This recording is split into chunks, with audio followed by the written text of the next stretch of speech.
and welcome everyone to Rock M Radio. This is a brand new episode of Dive Cuts. We've been here for 7 seasons, of course, here to talk about your Missouri basketball Tigers. I am your host, Sam Snelling.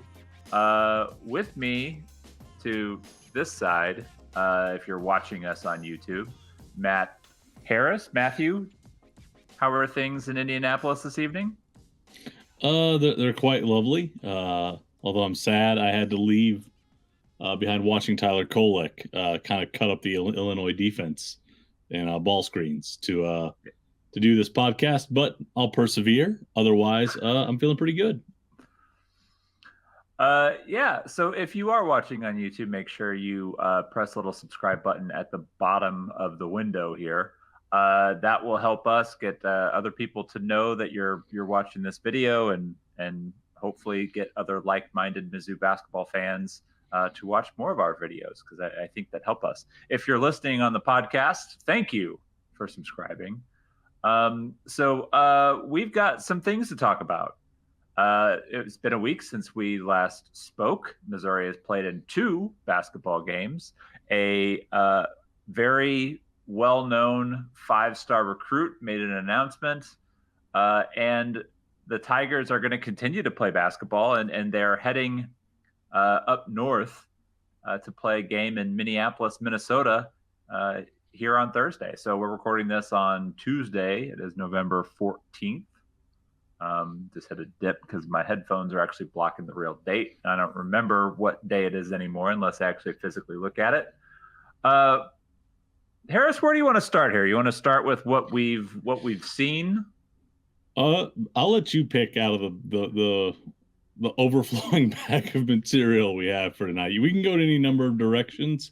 We can go with the most recent news of most immediacy, which was, and that's what we're gonna do. Well, okay, we're gonna start out on a sad trombone. Rip the Band-Aid, rip it right off. Just get it out of there.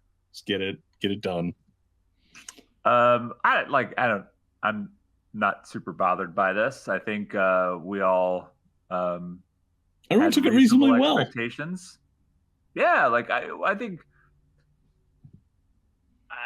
it's like there's a difference between like the way this went down and the way like Ronnie Wingo went down. Like everybody thought leading up to that he was coming to Mizzou. Like if really, like, as of 9 a.m. this morning, everybody was just like, yay, he's going to commit to Mizzou, and then he ends up and commits to Kentucky, I'm sure the feelings would be different. But it was kind of trending that way in like the last, few days, 3, 4, or 5 days, however long it's been. Recruiting is one of those things that kind of seems like it's been ages, and it's been like 3 days. Like it's one of those things where I'm not entirely sure Jayden Quayton's recruitment is over. It's probably over for Missouri, but I'm of the feeling that whoever gets Quayton's commitment, and he did sign a national letter of intent, so he is locked in for Kentucky, but that doesn't stop him from going to the G League. And I think you and I have always sort of felt that the biggest threat to whoever, got his commitment in the college ranks was going to be the G League, whether that was Missouri or Kentucky. So what was your initial reaction when you found out? One, I think the slow drip helped. I think, on Saturday they released that it was going to be Kentucky and Missouri. It was sort of telling that came from the Kentucky side of the fence. Sunday, a Kentucky reporter breaks that there's going to be a decision this week. Yeah, if you have an announcement, you have to announce something, and so trimming the list, to finalists, it's always what's the adage that essentially like whatever the list is, it's actually like half of that. Yeah, so if it's 2, it's really 1. So and in these things, information flow can kind of tell you where things are going, sources, who they're talking to. Everything was sort of oriented towards Lexington. which itself is sort of a telling detail in and of itself. And I just think there had been, looking back, I'm always one of those guys where I kind of, hold my tongue until things are done. The momentum for Missouri really seemed to ebb after the visit. Now, there were continually nice things said about Dennis Gates and the pitch they put together and the offer that was on the table, but nice things were being said about a lot of different, about everybody that was in the mix for Jayden Quaintance, which is, as we said before, a really good smokescreen here. But realistically, a lot of the buzz was late August into September. Even from the Missouri side, even from national side. And then it's, I think even after he visited in late September, we said, let's see what happens coming out of that Kentucky visit. Let's see what happens when he has wrapped the process down. And sure enough, he gets to Kentucky and sees everything he needs to see, hears everything he needs to hear. And then, you don't really, hear that, this is a decision that's, doubling back hard to Missouri. A lot of the flow starts to go towards Kentucky.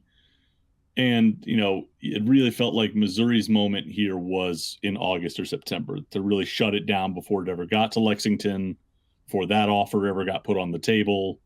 Even before the G League really moved in hard. The G League hadn't moved in hard until after he visited Columbia. So it just felt like, once that happened, you were really going to be leaning on, feelings that were starting to get surpassed and supplanted by other factors and other experiences. So I think Missouri's job got harder the longer this went. And then in the last week, kudos to the, family for creating a market for this. There was, last week on signing day, the report was they're going to take it to spring. This thing's going to, go into the spring period. By the weekend, that had gone to a Final Two, and by Sunday, it had gone to, a decision was going to be made. And then the reporting is Kentucky really surged over the weekend, which I think we all can tell is code for the NIL offer, and the entire package got to where it needed to get to for a decision to get made. And, that's, again, I don't want that to sound like sour grapes.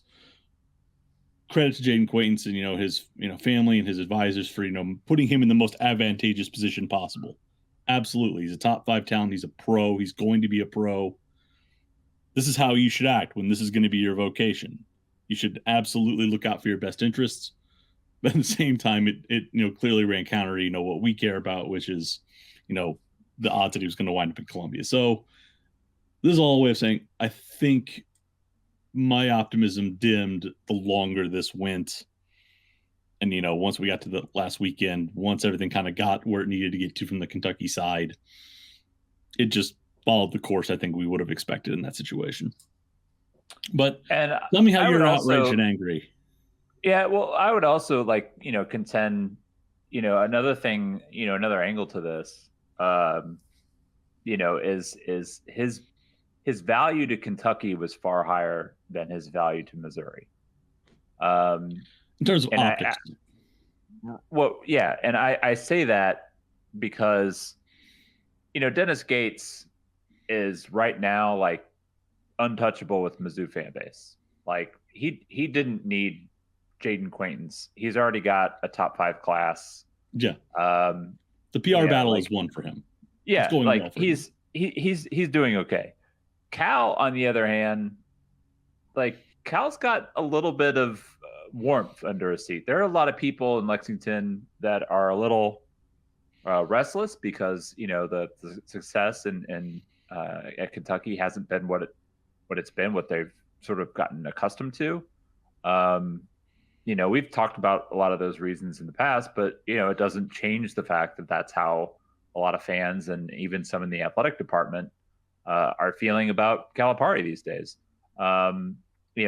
Going into basically, he's only got a couple 4 stars.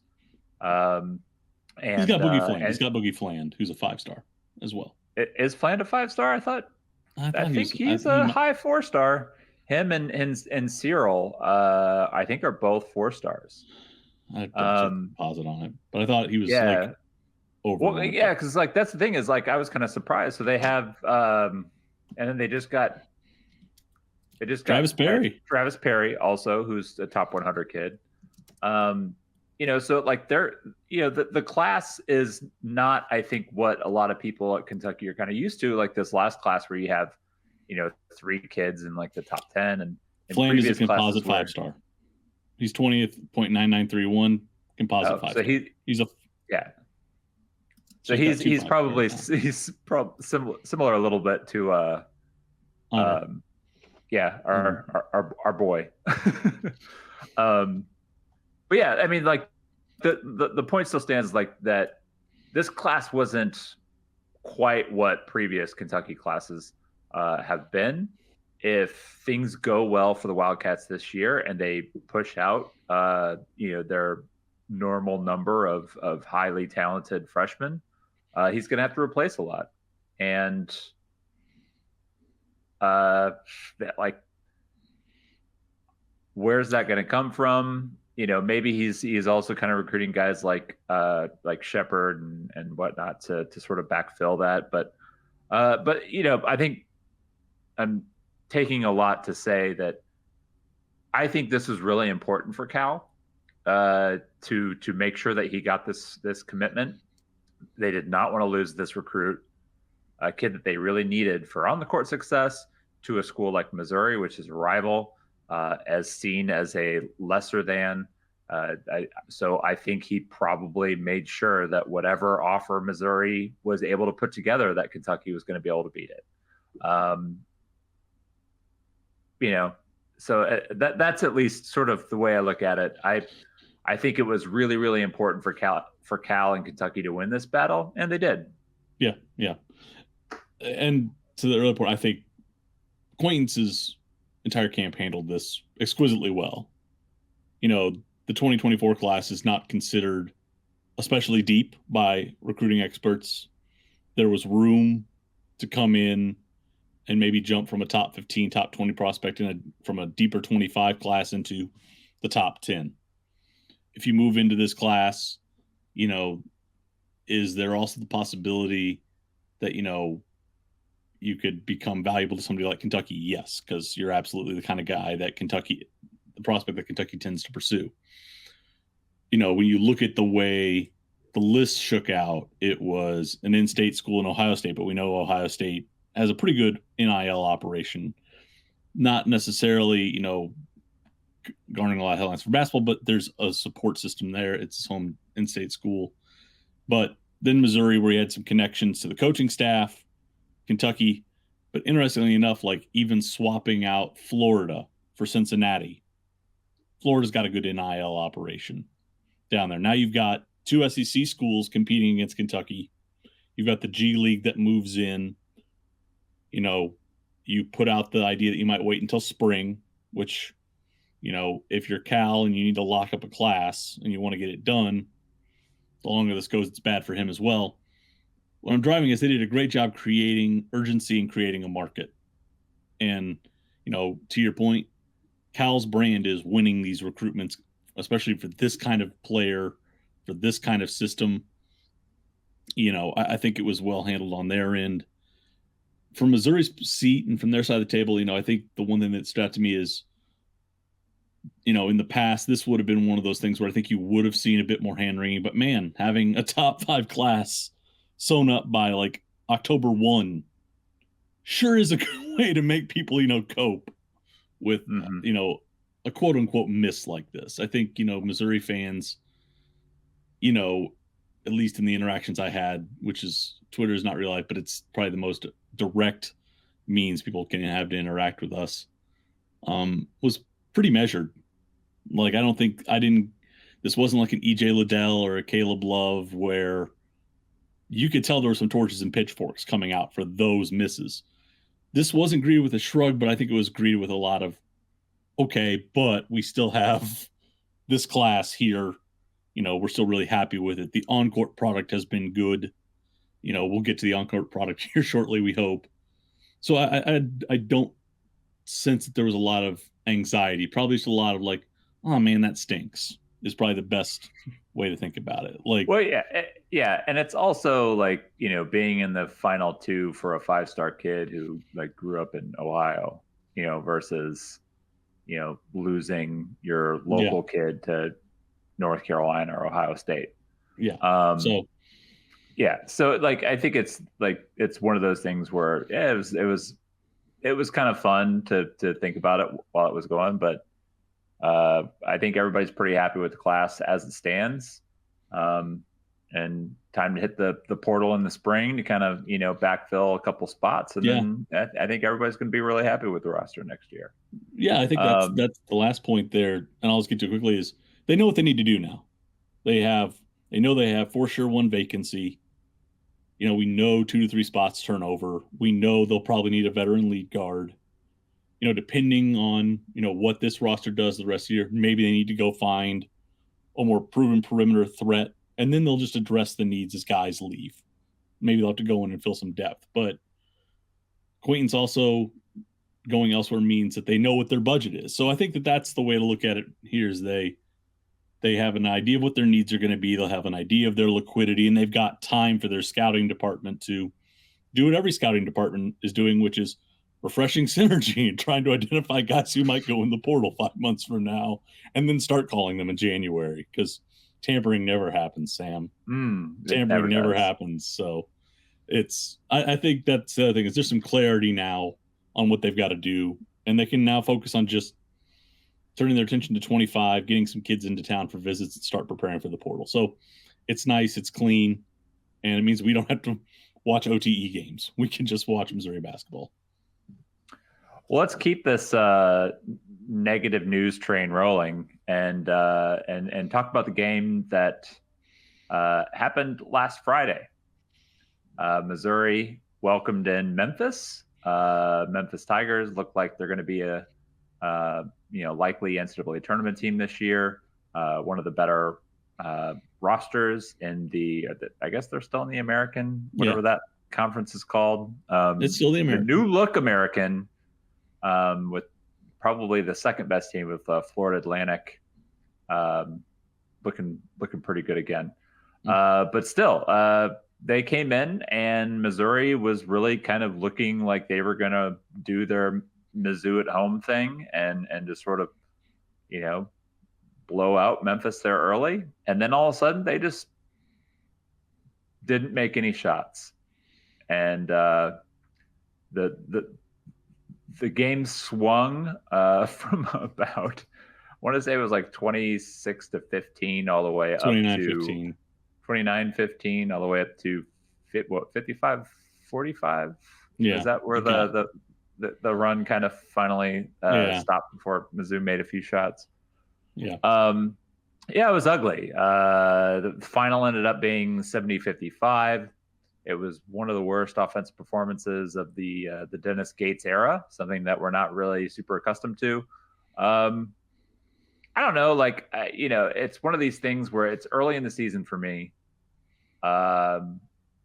There's still a lot of questions that I have about how this roster is going to be in comparison to what they did last year. And I don't know that I was turned on or turned off by anything in that game. Mm-mm. I thought they defended pretty well. Yeah. And I think there was a lot of people, I had to close out Rock Nation's Twitter at one point. So I get tired of reading people are just like, they got to stop chucking shots. And it's go back and watch the game. A lot of their 3 looks are pretty good looks. I went back and watched, I think that I know you tend to do a full rewatch. I just skipped to the part where they were up 29-15, started right there. And they had 6 3-point shot attempts in that stretch that were good looks. They just clanked. And they had 4 open catch and shoots in second half. Yeah, it's frustrating. It's frustrating to watch that. I mean, but they're still doing what they do and have done. They're just missing. Yeah. I think afterwards, we were all sort of, I think, looking for, I agree with what you said, Snell. We kind of look back to kind of put everything into context now. One, because it was only the second game with this group, and our closest sample is the 35 games that we had last year, which Kim Pom would tell you is the right thing to do. You should look at the long tail and large sample size. This one specifically reminded me kind of the Alabama game last year. One, they didn't have a primary, key cog offensively. Kobe was sitting out that game, I think, with an ankle injury. They definitely don't have a Kobe Brown now. I really thought, Memphis's length and athleticism, and sometimes I think we think of that in passing lanes and, on ball. I really thought they bothered Missouri, at its spots where it looks to connect pieces together. They did a really great job of denying entry to the elbow area and to the top of the key where Missouri wants to run two of its base sets. You could clearly tell they had scouted what Missouri does when they when they lift the floor and try and run back cuts. They were having guys jump back cuts, almost bailing out on guys, if you were pre-switching to jump lane. So they were really clogging things up. Missouri couldn't move the ball very easily. And, I think the difference is too, Missouri, when it did get open jumpers against Alabama last season, clanked them. The same thing happened here. Missouri generated a fair number of open catch and shoots and just didn't see them drop. Mm-hmm. And if Missouri's not knocking down open jumpers, if they're not even able to, release some pressure with some back cuts in their spacing, this team winds up doing, I think, what I saw a lot of people complaining about, which is it's four guys standing around while one guy dribbles. Well, yeah, because Missouri's solution to that is they spread end five out and they just run various ball screen actions. And they did that a lot with Sean East. When Sean East goes nuts, go back and watch what he's doing. A lot of that is spread pick and roll or Euro pick and roll, where it's like, all right, Sean, we're going to try and get you in some space and see what you can do. Mm-hmm. But Memphis adjusted to that. So it would really remind me of the Alabama game. That was one where I thought, it was a day where I thought Missouri played pretty well defensively, but the offense they couldn't get the gears unstuck. And it didn't matter how well they defended. There was nothing they could really do offensively to give themselves a chance. So it was frustrating to watch. The question is, was that a one night thing where they're down a couple of guys, where there's some rotational and sub pattern things that seem a little odd? Mm-hmm. So is this an early season aberration or is this kind of like a canary in the coal mine? It's impossible to tell, but we've seen this before from this team, and we've seen them, come back and play well. And, we kind of talked about some of the substitution, patterns. I think, we were all a little surprised at the beginning of the year when, when Carlero Martin was the starter. And he started the first two games and didn't play against SIUE. And Caleb Brown was the first player really off the bench in the substitution pattern for the first two games, and subsequently was out with a shin bruise and flu-like symptoms, which I was kind of joking in our Slack chat, just like when you start giving multiple reasons, like it almost sounds like a kid playing hooky. Like, what do we do? Like, we just need one reason why he's not in. Like, if it's a shin bruise, like say it's that's a shin enough. bruise. Yeah, like that's enough. Like he's got a problem. It hurts him. It hurts to play. So yeah, like we're gonna hold him out. Like, okay, cool. Like that works. They protested too much. Well, I guess but if he's not going to be on the bench because he's got flu, then say he's sick. He's not going to be with the team. I just found that a little bit weird. But to kind of get back on point, the substitution switch was basically they started smaller with John Tonji, a guy who hadn't really played at all. Played I think 4 minutes in the Memphis game, and and he looked a lot better against SIUE than he did against Memphis. So I don't really know what changed over 3 or 4 days, but he keeps playing the freshmen a lot. When you play younger players, it's going to be a little bit bumpier at times, at least offensively. And Yeah. so I think like there's like, when you kind of get into a lot of this stuff, like we might have been a little bit spoiled last year and how quickly the team sort of seemed to pick up the offensive system. But you also have to keep in mind that a lot of that was Dennis Gates bringing in guys who were very familiar with his system, and he had Tanji like teaching guys like some of the offense in the off season. I don't probably not probably not used to that at this point, but that is kind of the case. So I'm going to throw this other banner up on the screen since we're kind of transitioning to both games. Yeah. I thought the sub pattern was not good early on against Memphis. I'll just, be frank about that. And I understand, Dennis Gates makes $6 million more a year than I do, or $4 million more a year than I do to coach basketball.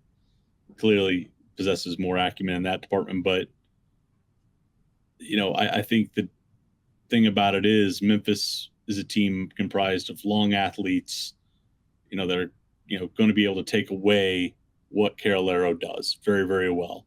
Carolero does not look to shoot or score. He looks to pass. And Memphis pretty much every time he got the ball dropped a step and a half off and said, you know what, Zeus, whatever you're going to do, if you beat us, good on you. And pretty much, UAPB had it clocked that he's looking to hit pocket passes backdoor. And I know Zeus probably has more passes in his bag, but that's the one he's been throwing a lot. And yeah, it looked great. Like the first, 2 times it worked. And then UAPB clocked it, and Memphis definitely had it clocked. So like, he likes to do this. Yeah, and then, he would have a kick out. There were a couple times we got kick outs at the top of the key where it's like, pull. There's a guy 2 steps off.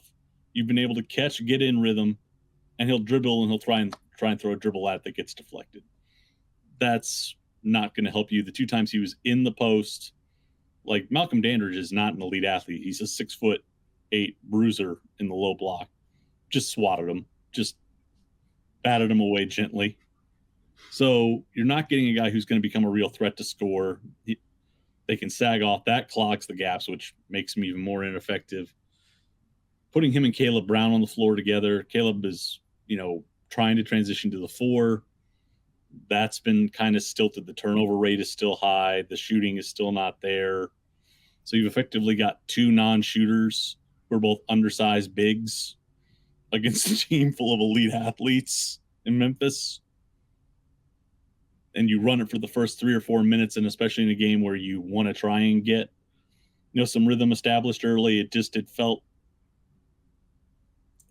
I don't know what the rationale was, what the scout was, but it felt wrong. And, then they put Aiden Shaw and Tamar Bates in, and neither of those guys, I think, really did a lot offensively of note, but man, their ability to switch, their length, their ability to play on the ball. Memphis's frustration deep on the offensive end, which let Missouri get some separation, came from putting those 2 in the game. Why were those the first 2 subs into the game? Again, I'm sure Dennis has his reasons. I'm sure they're well thought out and he can articulate them, but even on rewatch, it just didn't make any sense. But in the second half, I thought, we were critiquing that, but I thought it was great to let the freshmen ride in the second half. I thought, Ant and Trent did a really, really great job defensively for them. Trent had 3 opportunities to hit open catch and shoots in transition that could have, started to pull Missouri into it and just didn't knock them down. But those 2 both didn't look overwhelmed. They kept Missouri in that game. They helped them tread water, and the Tigers just couldn't make shots. So there's a yin and yang to it. But yeah, the sub pattern is one I'm still trying to wrap my head around, even like 5 days later, for what was going on in the Memphis game. Well, and they did at least, show some of the, flashes defensively, which one of the things that I thought was like a big question mark coming into the season, was about the defense, because their defense struggled so much last season. And so we were really looking at the additions that were coming in with guys like Caleb Grill, who's known for being a good defender, Tamar Bates, who's known for being a good defender, Aiden Shaw, who had a good reputation as a defensive player, out of high school. Clearly kind of struggled at times to sort of make the transition to college, but a guy with that reputation. And being able to add in the length of the freshmen and looking at all these things and being like, all right, like maybe this is a team that I don't think we were thinking they could be elite defensively, but we thought they would be much improved. And we've seen that now for 2 out of 3 games. They weren't great against Pine Bluff. Like maybe you give credit to Milton, and who was the other guy? French. Yeah, I kept wanting to say West. French. But, for guys for, putting up shots and making some of them. But overall, like, they still gave up a lot of points to a bad team.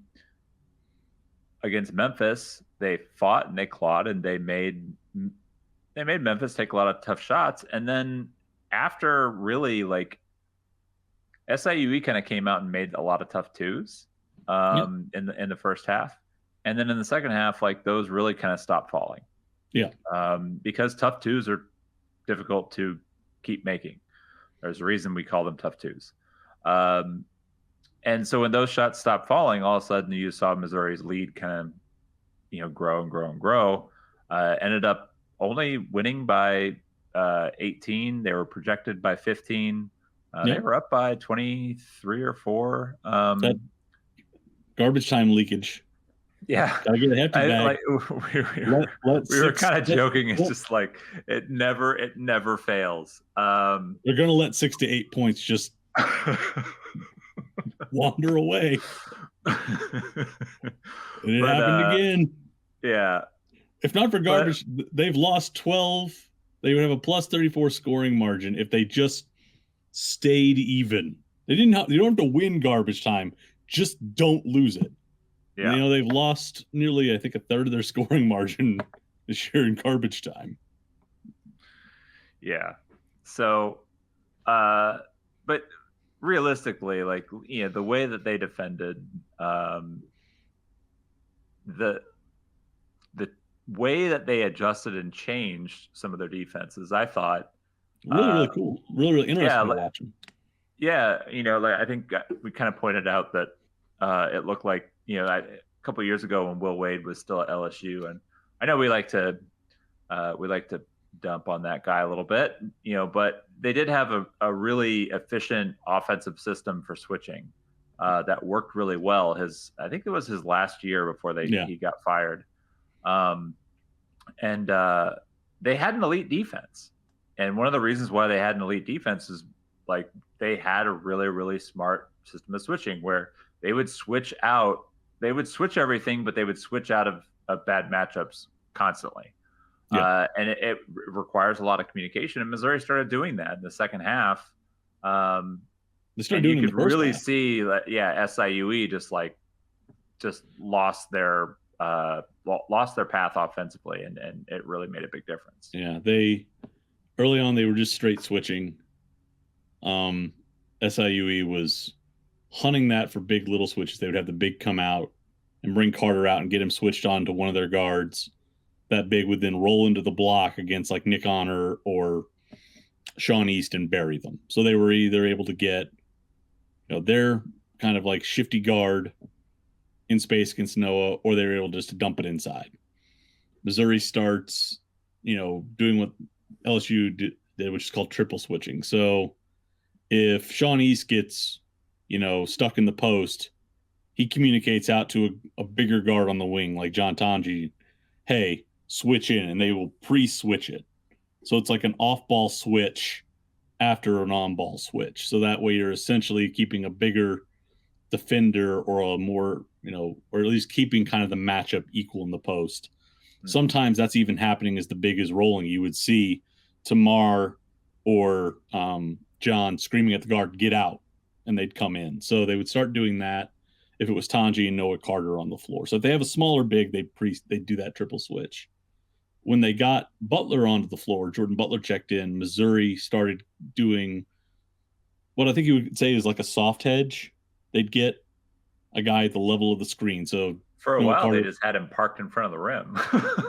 they did that with Bart. They did that with Butler in the second half. That was kind of the next thing they did. But they'd soft hedge the ball screen with Carter and just kind of let Butler anchor behind. So now that guard can't just turn the corner.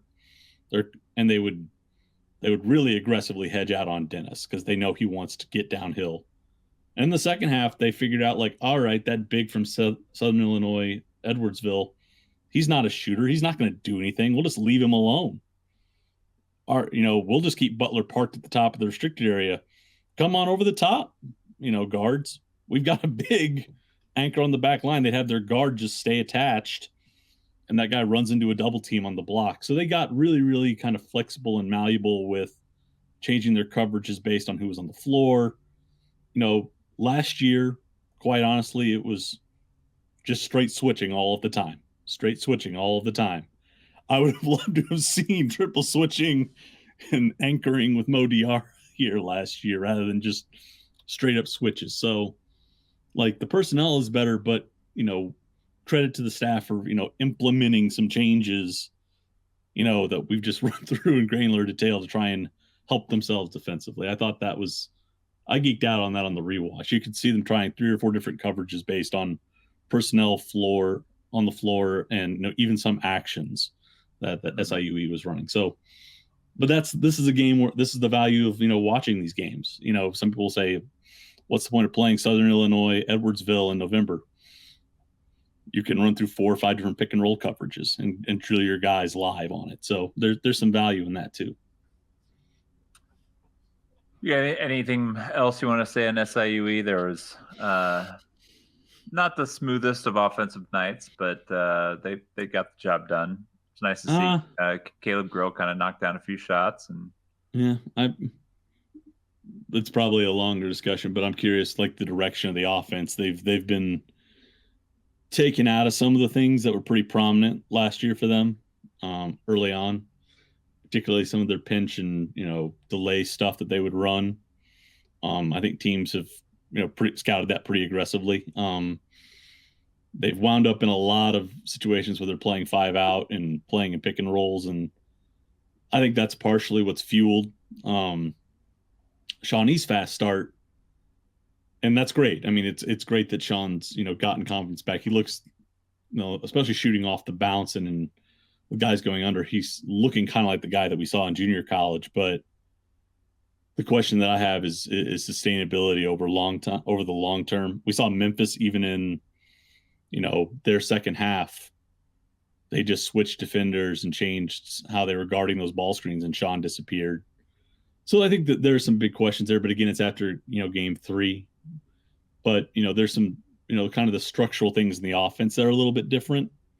And I think Watkins and I on the Slack channel today, we're kind of going back and forth over the transition offense is not nearly the kind of death machine as it was a year ago. Effet Demoy down there is definitely gone. It's over. And having, Kobe grab and go and push is over. So they're a little bit more, they're a little bit streakier so far as a jump shooting team. They're not murdering people on the break as much. So it looks a little different. But last night they hit their efficiency marks. They shot 38% from 3, good ball handling numbers, did everything they needed to do. It just looked different. So we'll see. But those are some things I'm monitoring. They're just kind of like more structural things about how they're trying to play. But again, 3 games in, I don't think it's time to start ringing alarm bells at this point. Well, on Thursday, which some of you may be listening or watching this after after this game occurs. Hopefully, you get to this either Tuesday or Wednesday. Missouri travels to Minnesota to take on the Golden Gophers. Minnesota is currently the 97th ranked team in Ken Pomeroy. They're sort of predicted by a lot of people not analytics, but people, to be one of the worst power conference teams in the country. Yeah. They really don't have a very difficult non-conference schedule. No. Missouri's the hardest team they play in non-con. Missouri's the best team they play in non-con. Yeah. And Missouri's currently 63rd in KenPom. So this is a game, if you look at the Ken Pomeroy ratings, Missouri is projected to win by a point. That is essentially a toss-up game. 49%, on Minnesota to win, 51 to Missouri to win. That's not a lot. It is a road game. I don't really know what the environment's going to be like up there. It's one of those things where, I mean, that it is a big building, and it's a barn for a reason. Yeah, they can kind of get it going, but I mean, are Minnesota fans going to be packing a Thursday night game against Missouri? There's not a lot of history between these two programs. Minnesota's been really down the last couple of years. So far this season, they opened with Bethune-Cookman and won that game by 20. They blew the doors off UTSA, 102-76. So, I mean, Dawson Garcia's going to probably be the guy that I think you're going to see headlined coming into this game. Was that Marquette? Left Marquette to go to North Carolina, left North Carolina after Roy Williams retired. Was off and on last year, but he's kind of the best player. I think he's like a former top 50 or top 75 kid. Averaged, I think something like 15, 7, and shot 45% from the floor last year. 30% of their offense flows through him. He's a 5, but he's kind of a stretch 5. He can post it up and, win some finesse post-ups, but he's a guy that wants to, pass, cut, and shoot. So that's, I think, good for Missouri. Missouri's got some bigs that I think, will be okay in that matchup. Butler and Vanover shouldn't be overwhelmed in this matchup. So if you're breaking in Connor Vanover, this is not a bad night to do it, at least in terms of matchups. They brought in Elijah Hawkins to play point guard from Howard. He has been kind of a mixed bag so far, not shooting the ball well, but his assist rate's up there a little bit. And then after that, it is Braden Carrington and Josh Ola Joseph, 2 sophomores, both kind of moderate usage guys. Pharrell Payne missed their last game, I think, with a foot injury or a minor foot injury. I don't know if he'll be available, but he's usually their starting 4.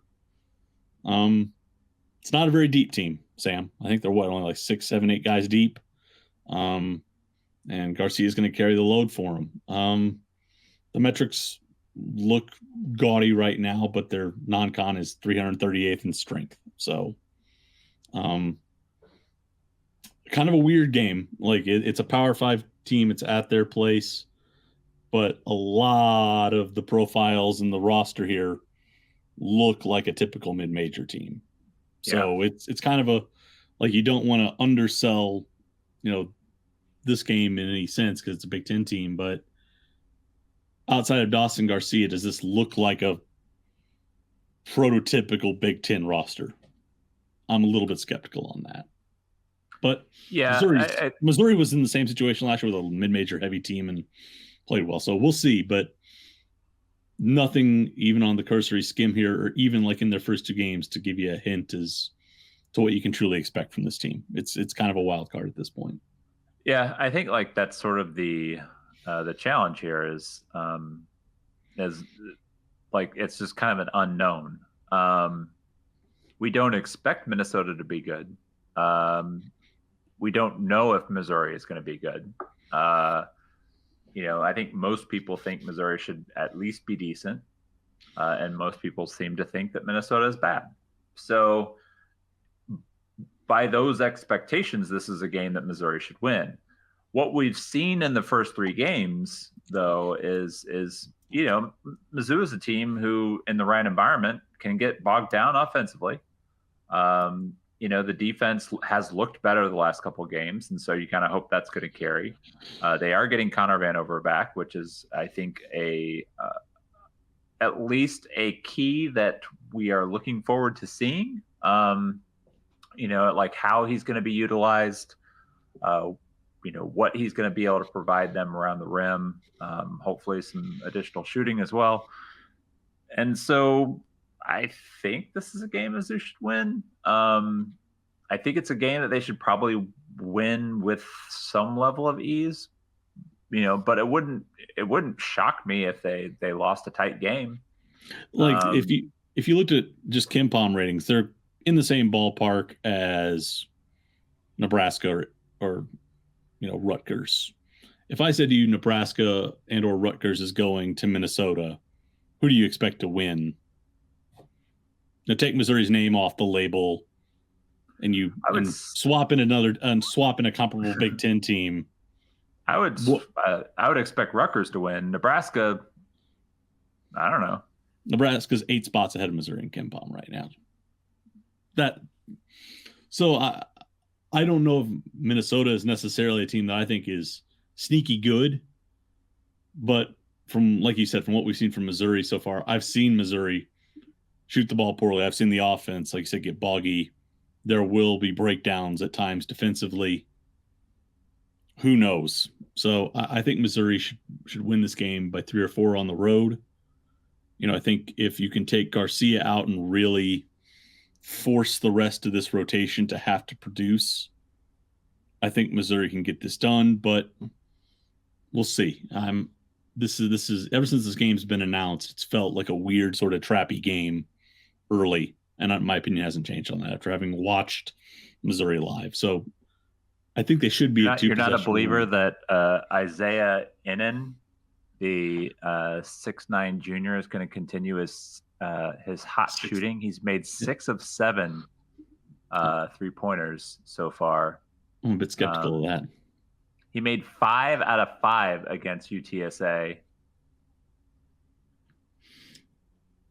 Yeah, from Böblingen, Germany. I'm definitely not saying that correctly. Culturally disrespectful there, Sam. I will fully admit that, like, if there's any one language that I'm going to butcher pronunciations, it's German. There's a reason, like, why I'm like afraid to watch like Bundesliga. Like, I'm just there's too many German words that I have to try and pronounce. I'm much better saying something like, Brentford, Newcastle. Of course, you'd say that. Leverkusen or whatever it is. Leverkusen, Wolfsburg, Augsburg. No, what's the Gladbach is what, like Borussia Mönchengladbach? Yeah. Mönchengladbach. Mönchengladbach. They're just called Gladbach for short. You just gotta find the shorthand to work around it. This is why people tune in, Matt. That's exactly why to hear us talk about Bundesliga. I'm so sad Hertha got relegated. Bill Connolly is a subscriber. He's thrilled right now. He and I had to be rivals. He's an Union fan. I'm a Hertha fan. So that's we've got to be blood rivals there. No, this will be an interesting game. I thought the Memphis game was going to be more fun. It was definitely not fun. This one's got an air of intrigue, but if it goes poorly, it could be very, very sad. I thought the possibility of them losing to Memphis was pretty high, but I did think it would be a more entertaining game. So I think there was at least some disappointment that the game really was not. If they had shot like at the Division I average, they would have lost by 4 or 5. And I think that would have matched kind of the overall game flow, if that makes any sense. Like, I thought the shooting kind of blunted how that game was really played. I thought Missouri, if they had shot something respectable like 33% from 3, I worked out they would have been a 5-point loss. Like, I thought that would have been kind of a fitting result there. I thought Memphis played 5 points better than Missouri did, but the shooting exacerbated it. And we saw that happen quite a bit last year because Missouri, as we like to say, can be a high variance outfit. They can, go full flamethrower or man, it's bad. Did you make your threes? That's an existential metaphysical question for this entire program at this point. The only other thing I have is they're now third. Not only did Jayden spurn Missouri today, he pushed Kentucky in front of him. Missouri's that's right. The third. Just rough day to be a Missouri fan. No longer the second best recruiting class in the country. The composite says you have the third best class.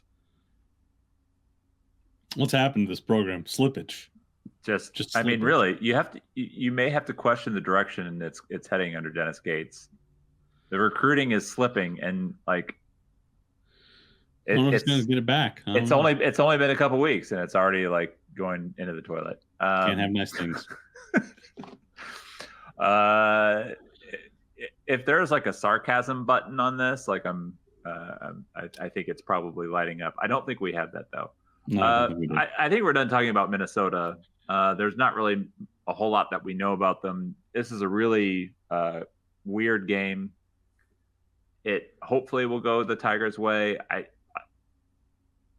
don't know. Like, I really don't want to be like, 2-2 with a potential like quad 3 loss. Depending on what happens, I don't think like that's probably still hang out in quad 2, don't you think? No, it's straight quad 3. It's straight quad 3. You think it'll be quad 3? Depending on what metric. Isn't that 150 on the road? It might be quad 2B. I'd have to look at it. I don't have the team sheet thing in front of me, but the team sheet guidelines. But I don't think it's going to be a loss that ages particularly well. No. Well, so they should beat them, is what we're saying. Just beat them. Don't worry about it. I don't care if it's a point or 20 points. I mean, 20 points would be more fun to watch. I know some people don't like, the excitement of the close games. I love blowouts. Like, I loved Mizzou beating the tar out of Tennessee. Like, I wish they would have scored 5 more touchdowns. That would have been fun. Everybody who writes about sports loves blowouts because it means you don't have to stress and use the delete key a lot. You can also like start writing early, which is nice. That's the beauty of it, man. A blowout at a noon kickoff. I'm gonna be home by 4. I'm gonna be home by 4. That's what I used to think. When I covered LSU, I loved when people would be like, "We don't get a night game at Tiger Stadium. It's a noon kickoff in non-con." I'd be like, "Yes, I'm gonna be home by 5." Even with the traffic, I'm gonna be out of here. I'm gonna be done writing by 9 minutes in the second quarter. So yeah, well, they do play again on Sunday, which does mean that we could probably go back to our normal Monday night recording. That would be very helpful. I would enjoy that. Yeah. No, after that, then it kind of the schedule kind of becomes very, very reminiscent of what we saw last year for the next 2 weeks. So it's been a fun start to the year. I will say I like having consequential games. This will be my last thought, and then we'll get out of here. I like that they have consequential games the first 2 weeks. I wish more college basketball programs, I wish college basketball in general treated the first 2 weeks like it meant anything.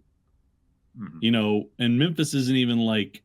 It's basically the Champions Classic and the Gavitt games. Right. I wish programs gave a shit about the first 2 weeks. I don't know if Minnesota is a great ad, but I like that Missouri at least put a high major team on the road on the schedule early. Like, if you think your team is good, go test them. Like, Kentucky's up 12 on our neighbors to the west currently, nearing the end of the first half. We were angry at Cal at noon, and now we love Cal at 10. I will say this about, I have several friends who are Kentucky fans. I've never really harbored any ill will. Like, I like beating Kentucky in basketball, but I don't like, there's no contest like who the teams I hate.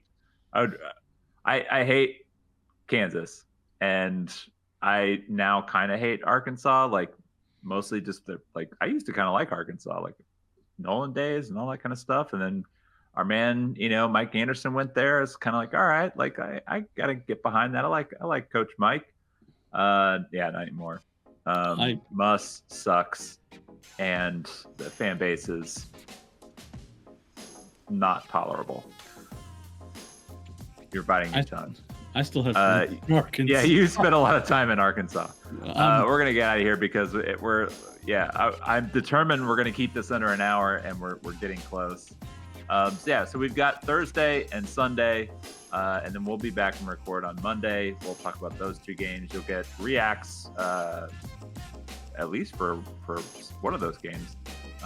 Those guys are kind of getting after it. So we'll be back, and we'll talk all about that.